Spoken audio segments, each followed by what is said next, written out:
Fala pessoal, sejam bem-vindos a mais um vídeo do canal Guardião do Lucro. Para você que é estudante ou profissional das áreas de finanças e negócios, ou até mesmo para você que é empreendedor, empreendedora, empresário, empresária, nesse canal nós falamos a respeito de finanças empresariais. Então todos os conceitos e técnicas para você fazer uma melhor gestão financeira ou no seu negócio ou no negócio para o qual você trabalha ou presta serviços, combinado? No último vídeo, vocês pediram para que eu fizesse um exemplo da DRE com números, tá? Então eu leio todos os comentários, fui vendo lá a sugestão de vocês e é o que eu vou passar nesse vídeo aqui. Então eu vou trazer aquela estrutura de DRE que eu mostrei no outro vídeo, no formato mais apresentativo, só que agora com cálculos, tá bom? Então vamos lá para a tela do computador que eu vou mostrar para vocês aqui no Excel a estrutura da DRE e como são feitos os cálculos. Vamos lá. Pessoal, então eu trouxe aqui para o Excel aquela estrutura de DRE que eu mostrei para vocês no outro vídeo.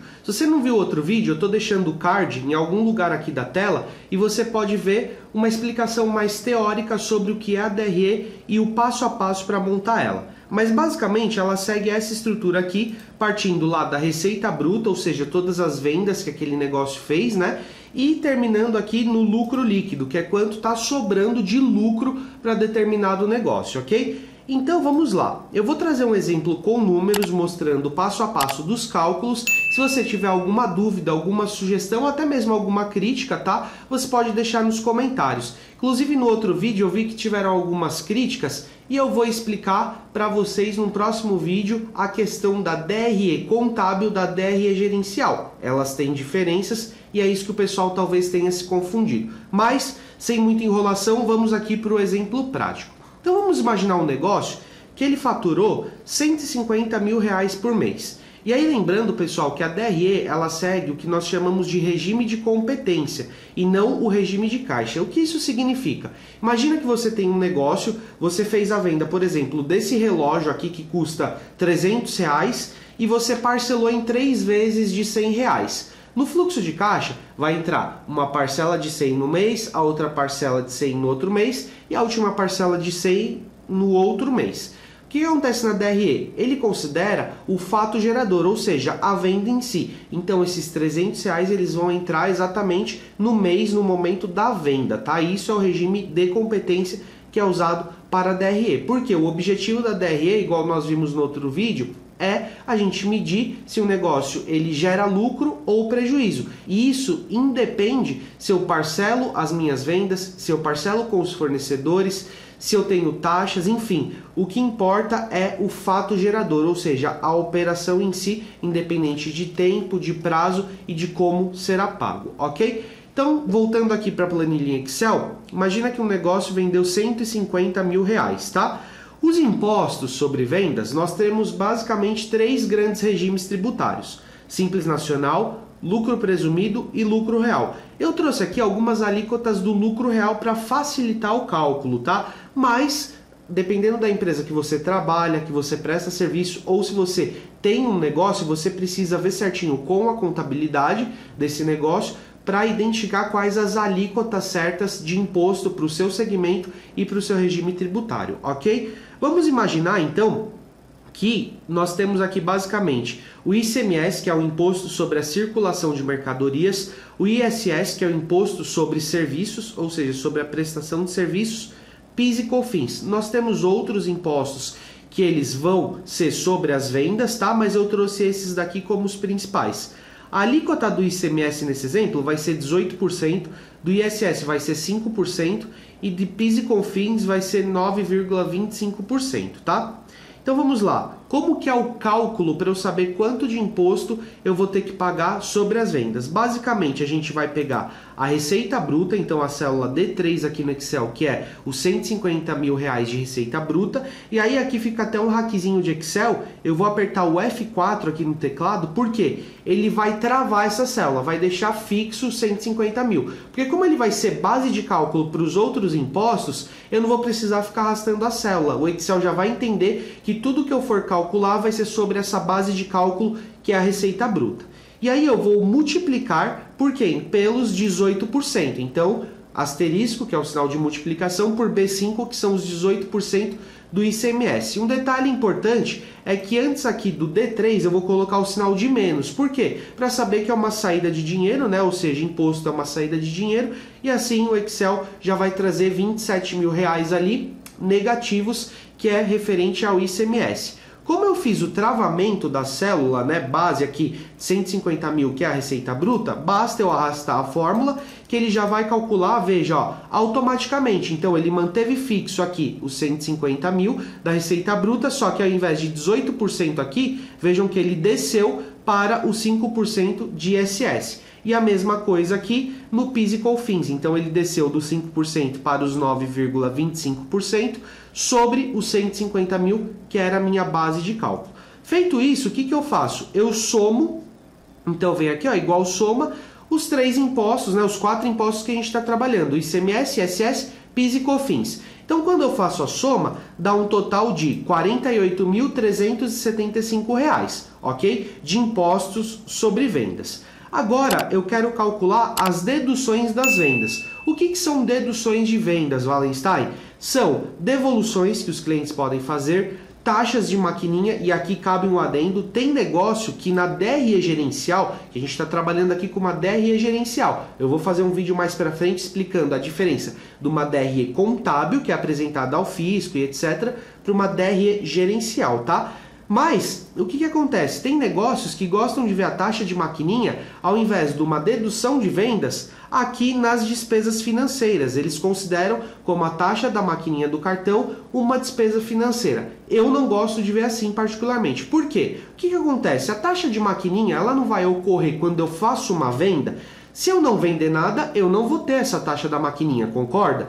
Vamos supor que uma empresa ela saiu de férias coletivas, ficou um mês fechada lá. De dezembro a janeiro ela ficou o período de 30 dias. Esse período de 30 dias que ela ficou fechada, que ela não vendeu na maquininha, ela não vai ter essa despesa com taxas de maquininha. Ou seja, concorda que é uma despesa totalmente atrelada à venda? Então é por isso que eu gosto de ver como uma dedução de vendas as taxas de maquininha. Mas você pode ver em alguns negócios caindo aqui em despesas financeiras, ok?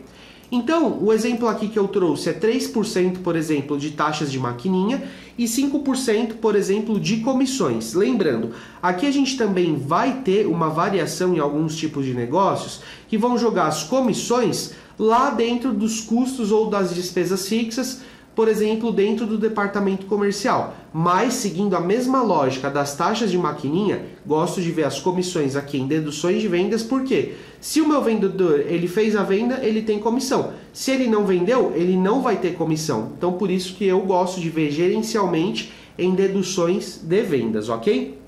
Então, vou jogar aqui alguns valores que eu separei. Vamos imaginar o seguinte, que nós tivemos nesse negócio menos R$2.000 de devolução. Por que menos? Porque eu estou devolvendo para o cliente, é uma saída do negócio. E aqui as taxas de maquininha e as comissões, eu posso copiar a fórmula aqui de cima e jogar aqui para os dois, porque como está fixo, lembra? Lá no faturamento ele já vai fazer o cálculo automaticamente, ou se eu quiser, eu mesmo posso fazer o cálculo 1 a 1, só que aí você vai perder a produtividade. Então igual, eu pego aqui o faturamento, que é a célula D3 de R$150 mil, e multiplico pelos 3%. Só que aqui antes do D3 eu coloco o sinal de menos para ele trazer negativo. Vou fazer a mesma coisa aqui em comissões. Então, igual menos, vou pegar aqui o faturamento de R$150 mil e vou multiplicar por 5% de comissões. Então vejam que o total de deduções de vendas, quando eu faço a soma, né, de R$2.000 de devoluções, de R$4.500 de taxa de maquininha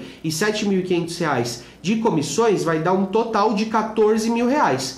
Então agora a gente já tem os impostos sobre as vendas e as deduções das vendas. Então eu consigo, da receita bruta, que é o valor total que esse negócio vendeu, fazer esses abatimentos e chegar na receita líquida, ou seja, a receita que vai ficar dentro do negócio. Então, como que eu faço esse cálculo? Basicamente, eu vou pegar os R$150 mil de receita bruta, vou tirar os impostos sobre vendas e vou tirar as deduções das vendas. Esse valor, R$150 mil menos R$48.375 dos impostos sobre as vendas menos os 14 mil reais das deduções das vendas, eu chego num total de receita líquida, ou seja, a receita que vai ficar dentro do negócio de R$ 87.625, ok?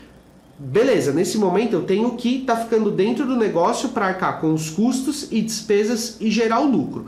E depois da receita líquida, a gente vai ter o que eu chamo de custo direto. O que é o custo direto? Aquele gasto necessário para produzir um produto, para comprar uma mercadoria ou para prestar um serviço, tá?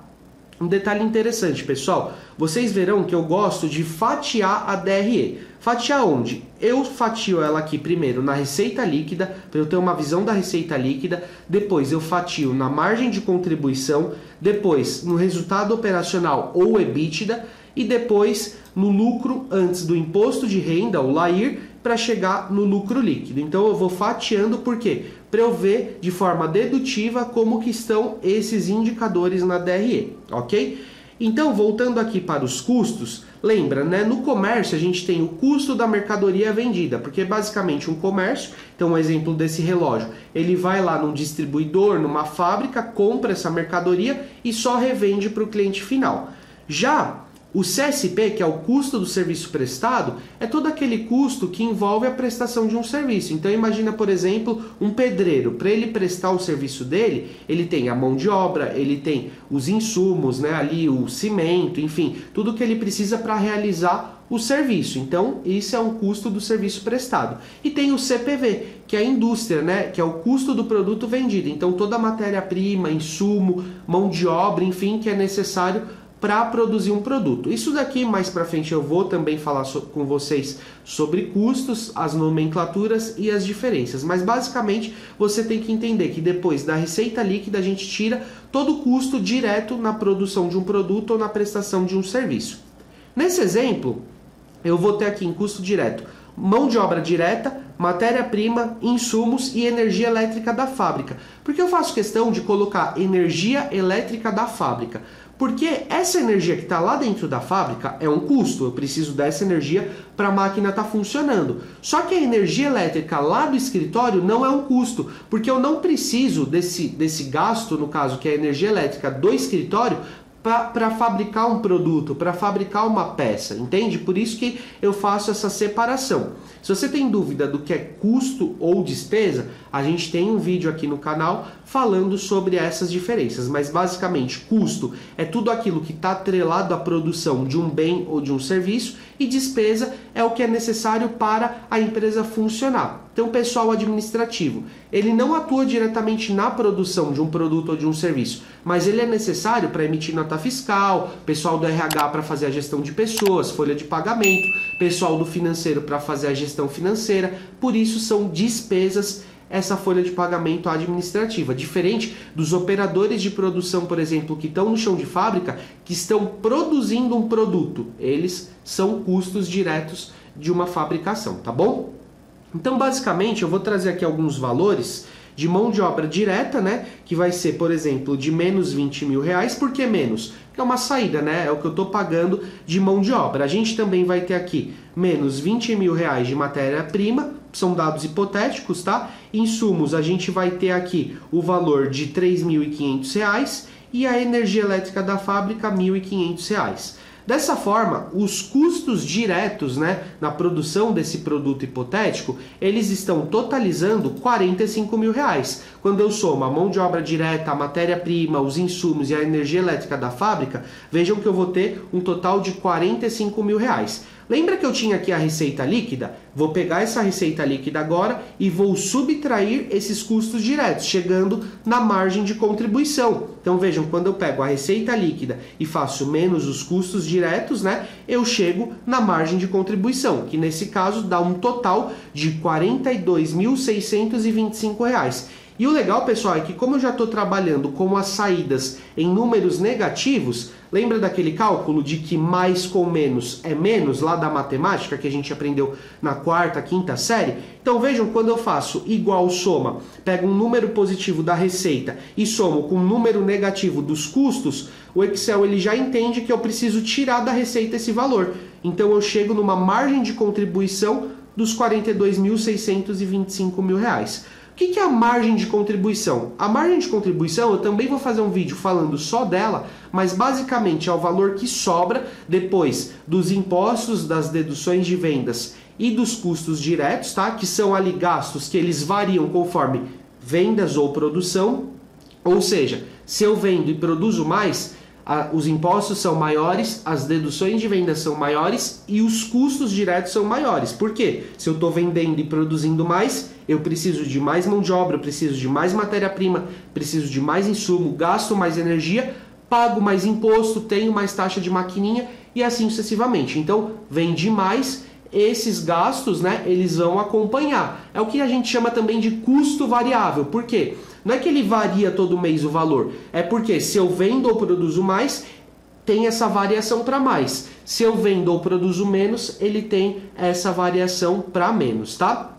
Então, ok. Então, esse valor que sobra da margem de contribuição depois de pagar esses custos variáveis é o que vai contribuir, por isso margem de contribuição, para pagar custos e despesas fixas e gerar o lucro do negócio. Então vamos ver isso aqui na prática. Vamos imaginar que o custo e despesa fixa, lembrando, né? O que é um custo fixo? O custo não é aquilo que está envolvido diretamente na produção de um bem ou de um serviço? Então, por exemplo, custo fixo pode ser o salário do supervisor da produção. Por quê? Eu não consigo alocar diretamente na produção porque ele cuida de vários operadores e ele cuida de vários produtos simultaneamente. Então, ele é um custo fixo porque ele está envolvido ali diretamente na produção, só que eu não consigo alocar ele diretamente. Tem várias técnicas de rateios que, se vocês tiverem interesse, vocês podem deixar um comentário aqui embaixo e eu posso trazer para vocês essa separação. Mas basicamente o que a gente vai trabalhar aqui com custo e despesa fixa?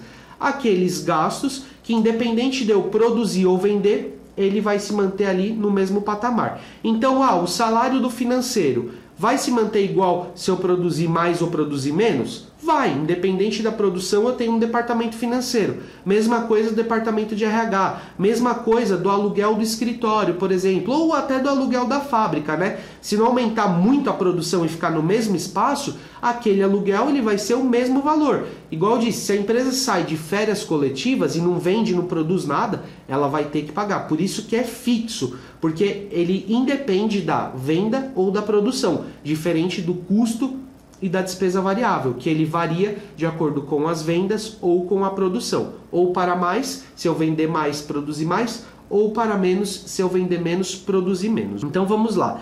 Imaginemos aqui que a folha de pagamento desse negócio é de R$15.000, o aluguel é de R$3.000, internet e telefone R$300, a contabilidade R$1.000 e gasta-se ali com publicidade e marketing o valor de R$3.000, por exemplo. Quando eu faço a soma de todos os custos e despesas fixas, então da folha de pagamento, do aluguel, da internet, telefone, contabilidade, publicidade e marketing, eu chego num valor total de R$22.300. Claro que aqui é só um exemplo, pessoal. Depois, com um plano de contas bem estruturado, você consegue separar os custos e despesas por departamento. Então, por exemplo, o departamento financeiro, quais são os custos, as despesas atreladas a esse setor? Consigo separar o produtivo, eu consigo separar de recursos humanos, eu consigo separar despesas com ocupação. O que são despesas com ocupação, por exemplo? Aluguel, água, energia, IPTU, condomínio, que são os gastos necessários para estar ocupando um espaço físico, tá? Então, eu ressalto, se vocês gostam de vídeos como esse, se inscreve no canal, ativa o sininho e principalmente comenta aqui embaixo falando se você quer ver mais vídeos como esse e pode sugerir também temas, tá? Que você tem dúvida aí na sua carreira enquanto financista ou tem dúvidas aí para gerenciar o seu negócio, deixa aqui nos comentários, eu leio todos os comentários e isso serve de uma excelente base para trazer cada vez mais conteúdos que agreguem aí na carreira de vocês, tá bom? Então vamos lá. Vou pegar a margem de contribuição que era de R$ 42.625 e vou subtrair agora os custos e despesas fixas de R$ 22.300, tá? Quando eu faço esse cálculo, chego num resultado operacional, ou você pode ver por aí também nos livros, na universidade como EBITDA, tá? De R$ 20.325, tá? O que acontece? O resultado que essa operação desse negócio está gerando, está na casa ali dos R$20.000. E aí, depois do resultado operacional do EBITDA, a gente vai ter resultado financeiro, depreciação e também a gente vai ter os impostos. Por que que o resultado operacional ele não considera o resultado financeiro, a depreciação e também a questão de impostos? Por quê? Esse resultado operacional ou EBITDA, ele também é um indicador do potencial geração de caixa que aquele negócio tem. Como depreciação, ela não tem uma efetiva saída de caixa, né? É mais uma reserva para depois trocar todo o parque fabril, parque tecnológico. Resultado financeiro não é operacional, e eu já vou explicar o porquê. A gente tem ali como EBITDA, o resultado operacional, principal indicador de potencial geração de caixa. Lembra que eu disse que a DRE, regime de competência, não leva em consideração prazo de pagamento, prazo de recebimento, parcelamento? Então, o EBITDA ele vai ser um norte para depois a gente ver se a geração de caixa ela está condizente com o resultado operacional, ok? O que é resultado financeiro, Wallenstein? Pense o seguinte, as empresas, além da operação dela, então imagina a empresa que vende o relógio. A operação principal dela é vender relógios, né? Só que ela também pode ter investimentos lá com o dinheiro da empresa, ela pode investir no mercado de capitais, ela pode ter uma renda fixa no nome da pessoa jurídica e ela pode ter despesas financeiras, como juros de algum financiamento ou de algum empréstimo. Isso não faz parte da operação dela, que é basicamente comprar o relógio e revender para o consumidor final. Isso é mais uma questão financeira, é um ganho, uma especulação de capital, seja no mercado acionário, mercado de capitais, ou despesas com juros do empréstimo do possível instituição financeira. Então a gente separa do resultado operacional. Então basicamente as receitas vai ser uma entrada de dinheiro e as despesas uma saída de dinheiro. Vamos imaginar que essa empresa ela tem uma renda fixa aplicada que está gerando uns juros ali para ela mensalmente de R$1.000. Então está entrando, além do resultado operacional, esse resultado financeiro desses juros de alguma aplicação que ela tenha. Só que ela também tem empréstimos e aqui não entra o valor do principal do empréstimo, tá? Entra só os juros da operação na DRE. E os juros, vamos imaginar que ela está pagando R$800 de juros desse empréstimo que ela pegou junto a algum banco aí para melhorar o parque fabril, para fazer alguma melhoria e crescimento do negócio, tá? E a depreciação desse negócio está na casa ali também de uns R$800.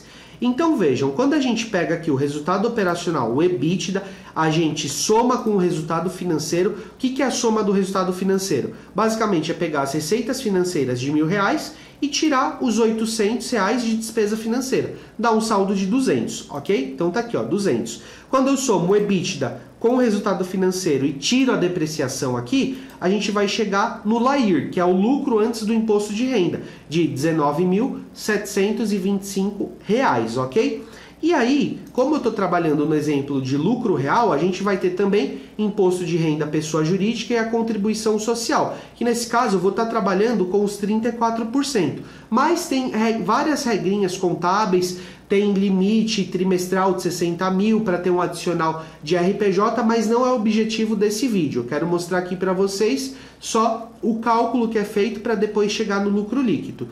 Então, basicamente, agora, esses 34% dos impostos aqui sobre o lucro, imposto de renda, pessoa jurídica e contribuição social, não é sobre mais o faturamento, porque está no lucro real, e sim sobre aqui o LAIR, que foi o meu lucro apurado, certo? Também vai ser negativo, então eu calculo ele aqui, né? Então estou pegando 34% e multiplicando pelos 19.725 mil reais. Deu um total de imposto sobre a renda desse negócio de R$ 6.706,50.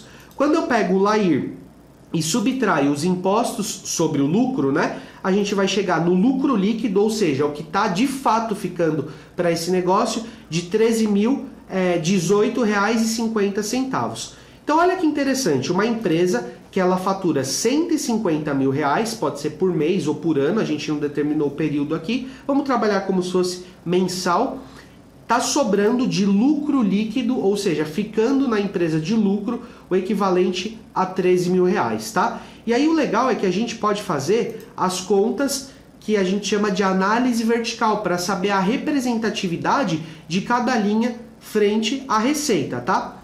Se você olhar livros, universidades, eles vão falar para fazer esse cálculo sobre a receita líquida.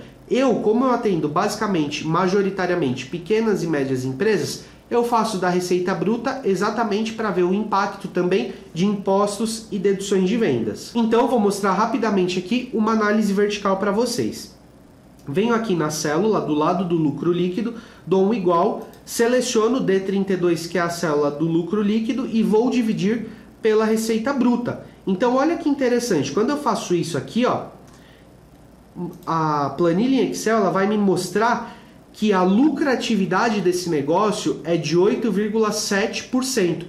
Isso significa que de todas as vendas que esse negócio faz, apenas 8,7% vai ficar de lucro para esse negócio. Isso é bom? Isso é ruim? Depende. Depende do segmento, depende do momento econômico. Tem setores que, dependendo do momento econômico, vão sofrer mais. Tem setores que eles estão crescendo a todo vapor. Então, isso daqui é apenas um indicador. Aí você que está dentro do negócio, seja como profissional de finanças, seja você o empreendedor, a empreendedora, você vai ter que avaliar se isso é bom ou se isso é ruim, tá? Vou trazer um vídeo depois mais explicativo dessa análise vertical, porque é isso que eu fiz aqui para o lucro líquido, que eu descobri que o lucro líquido é de 8,7%, dá para a gente fazer várias outras análises de cada uma dessas linhas da DRE. Mas esse vídeo já ficou um pouquinho longo, eu espero que você tenha gostado. Deixa seu feedback, que é muito importante para eu saber quais vídeos você gosta, se está sendo importante esse meu trabalho, e conforme vocês forem dando os feedbacks, eu vou trazendo sempre novos temas para facilitar a gestão financeira de você, que é profissional de finanças, seja um analista financeiro, um consultor financeiro, ou para você, que é empreendedor, empreendedora, empresário, empresário. Combinado? Não se esquece de se inscrever no canal, ativar as notificações para ser avisado sempre quando eu soltar um conteúdo voltado a finanças e negócios. Combinado? Então esse foi mais um vídeo aqui do canal Guardião do Lucro. Meu nome é Valenstein. Eu desejo muito sucesso para você na sua carreira ou no seu negócio e a gente se vê no próximo vídeo, tá bom? Um grande abraço.